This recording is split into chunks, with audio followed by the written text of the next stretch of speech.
तो न्यूयॉर्क में ज़ोहरान ममदानी एरा शुरू हो गया है। न्यूज़ बीट्स पर हम जिस स्टोरी को पिछले 6-7 महीने से लगातार फॉलो कर रहे हैं, उसके अलग अलग पहलू आप तक पहुंचा रहे हैं, वो स्टोरी अपने मुकाम तक पहुंच गई है। ज़ोहरान ममदानी 2026 के शुरू होते ही न्यूयॉर्क के पहले भारतीय मूल के, पहले साउथ एशियन मूल के और पहले मुस्लिम मेयर बन गए। लेकिन जिस दिन न्यूयॉर्क की सिटी गवर्नमेंट का इनॉग्रेशन डे था, या जिस दिन ज़ोहरान ममदानी की न्यूयॉर्क के मेयर पद पर शपथ थी, उस दिन की तस्वीरों पर गौर करना जरूरी है। उस ओथ सेरेमनी में मंच पर म्यूजिक परफॉर्मेंस कौन करता है? एक कैनेडा बेस्ड पंजाबी सिंगर। वो गाता है न्यूयॉर्क विच मुंडा रैंदा सोनिए पंजाबी है। और तो और ज़ोहरान ममदानी भी उस पंजाबी गायक के सुर में सुर मिलाते हैं। पास में खड़ी सीरियन मूल की अपनी पत्नी रामा दुआजी को उस गाने के मीनिंग समझाते हैं। ज़ोहरान जब स्पीच देने डायस पर आते हैं तो अपने संबोधन में अपने माता पिता को मॉम डैड की बजाय एकदम देसी स्टाइल में ममा एंड बाबा कहते हैं। Thank you to my parents, Mama and Baba, for raising me, for teaching me how to be in this world and for having brought me to this city.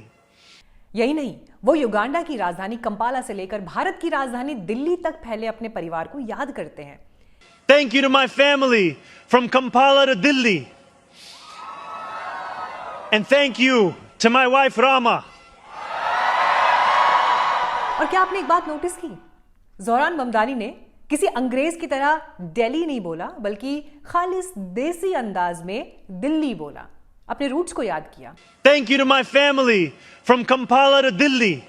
As a mayor उनके इस inauguration day celebration पर अमेरिकी झूमते हैं, New Yorker झूमते हैं, वो भी तब जबकि उन्हें पता है कि ये बंदा ओरिजिनली अमेरिकी है नहीं, भारतीय है, युगांडाई है, और इसके बावजूद अमेरिका ज़ोहरान ममदानी को चुनता है। उसे अमेरिका के उस शहर की जनता चुनती है जो कि दुनिया के एक बड़े तबके के लिए सपनों का शहर है, संस्कृतियों का संगम है, ग्लोबल कैपिटल है। I, Zohran Kwame Mamdani, do solemnly swear. फिर जब हम इसके कंपैरिजन में अपने आसपास का माहौल देखते हैं तो एक कौतूहल जगता है कि ज़ोहरान के न्यूयॉर्क का मेयर चुने जाने के बाद आखिर अपने यहाँ के हिंदू खतरे में हैं वाले जुमले या नैरेटिव की तर्ज पर अमेरिका में आखिर बड़े लेवल पर क्रिश्चियन खतरे में है वाली आवाजें क्यों नहीं उठती हैं? जबकि न्यूयॉर्क भले ही मल्टी कल्चर्ड सिटी है, लेकिन अमेरिका की आबादी में बहुसंख्यक तो क्रिश्चियंस ही हैं। अमेरिका में लगभग 70% क्रिश्चियन आबादी है। हमारे देश में तो 80% हिंदू आबादी होने के बावजूद हिंदू खतरे में है वाला डर बेचा जा रहा है, और सोशल मीडिया से लेकर व्हाट्सएप तक वो इनसिक्योरिटी का नैरेटिव खूब स्पीड में दौड़ भी रहा है। लेकिन अमेरिका में पहले भारतीय मूल के, पहले साउथ एशियन मूल के, पहले मुस्लिम मेयर चुने जाने के बावजूद ईसाई खतरे में है वाला कैंपेन उस तरह से क्यों नहीं दिखाई देता जैसा कि हमारे देश भारत में दिखता है?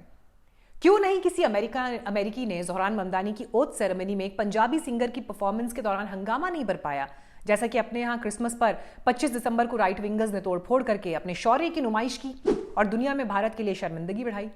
तो ये सवाल हमारे जहन में वहीं से पैदा हुए, और न्यूज़ बीट्स के जो रेगुलर व्यूअर्स हैं उन्होंने ये देखा भी होगा कि हमने पिछले वीडियोस में भी ये क्वेश्चन उठाए हैं कि आखिर हम किस तरह के समाज बनते जा रहे हैं। अपने घर में दूसरे फेथ वाले अपने ही लोगों को टारगेट कर रहे हैं, उनके त्योहारों पर उत्पात मचा रहे हैं।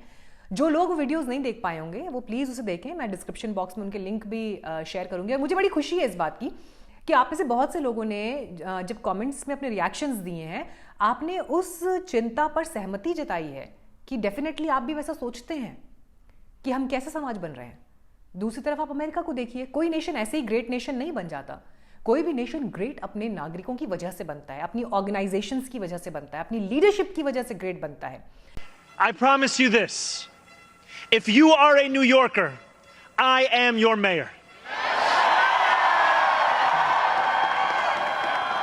Regardless of whether we agree, I will protect you, celebrate with you, mourn alongside you, and never, not for a second, hide from you.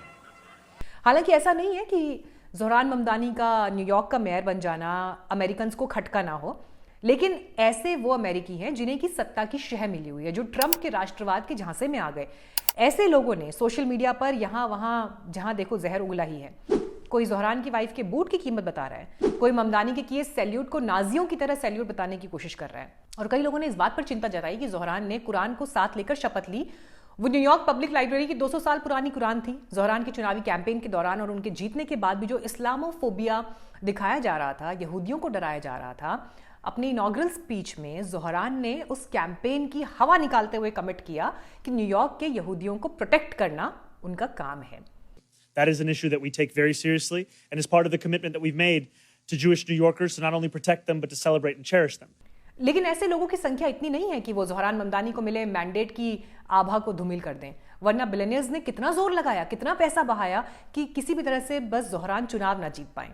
लेकिन तब ऐसी तस्वीरों की कल्पना भी कौन कर सकता है कि न्यूयॉर्क सिटी का मेयर मेट्रो से ऑफिस आ रहा है।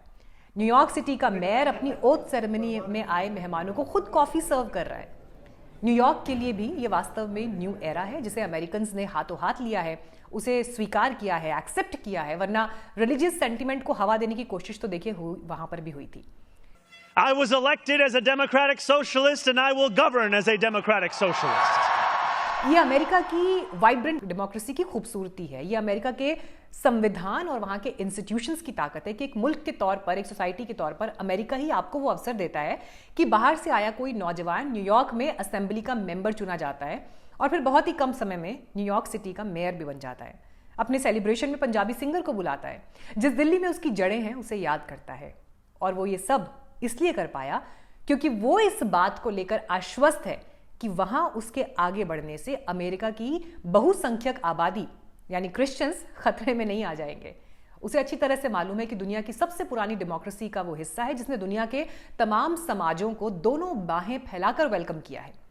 ऐसा अमेरिका में ही संभव है कि उसकी सबसे डाइवर्स और ग्लोबल सिटी न्यूयॉर्क में 200 से ज्यादा भाषाएं बोली जाती हैं। 37% निवासी तो अमेरिका के बाहर जन्मे हैं और लगभग 49% लोग अपने घरों में अंग्रेजी के अलावा कोई दूसरी भाषा बोलते हैं। ऐसा अमेरिका में ही मुमकिन हो पाया कि उसकी न्यूयॉर्क सिटी में 30 लाख से ज्यादा लोग विदेशी मूल के हैं और शहर के लगभग 50% बिजनेस के मालिक इमिग्रेंट्स हैं।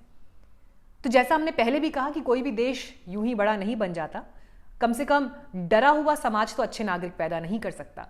और यह समझने के लिए हम ज्यादा दूर क्या ही जाएं, अपने इर्द गिर्द ही देख लीजिए। डर का कारोबार इस कदर हावी हो गया है कि हमें दूसरों की आस्थाएं, उनके बिलीव्स भयभीत कर रहे हैं कि हम खतरे में ना आ जाएं। मुझे उम्मीद है कि हम अपने दिमागों के द्वार खोलेंगे, खुले रखेंगे, अपने आसपास की चालबाजियों को पहचानेंगे। हम 2026 में एंटर कर चुके हैं और ऐसे ही चलते चलते हम अपनी आज़ादी के 100 साल के सेलिब्रेशन तक भी पहुंच जाएंगे। लेकिन फिर भी कसक रह जाएगी कि क्या हम बेहतर समाज बन पाए हैं, बन रहे हैं? आप भी ज़रूर सोचिए। और ये वीडियो अगर आपको पसंद आया तो दूसरों तक भी इसे ज़रूर पहुंचाएं। अपनी राय आप ज़रूर कमेंट्स में लिखें। चैनल सब्सक्राइब नहीं किया है तो देर ना करें, बेल आइकन ज़रूर दबाएं ताकि हमारा नया वीडियो आप तक जल्दी पहुंचे। और अगर आप हमें आर्थिक रूप से सपोर्ट करना चाहते हैं तो जो नीचे स्क्रीन पर UPI नंबर फ्लैश हो रहा है आप उस पर भी कंट्रीब्यूट कर सकते हैं। फिलहाल इस वीडियो में इतना ही। Very happy new year and have a great time ahead. Thank you very much.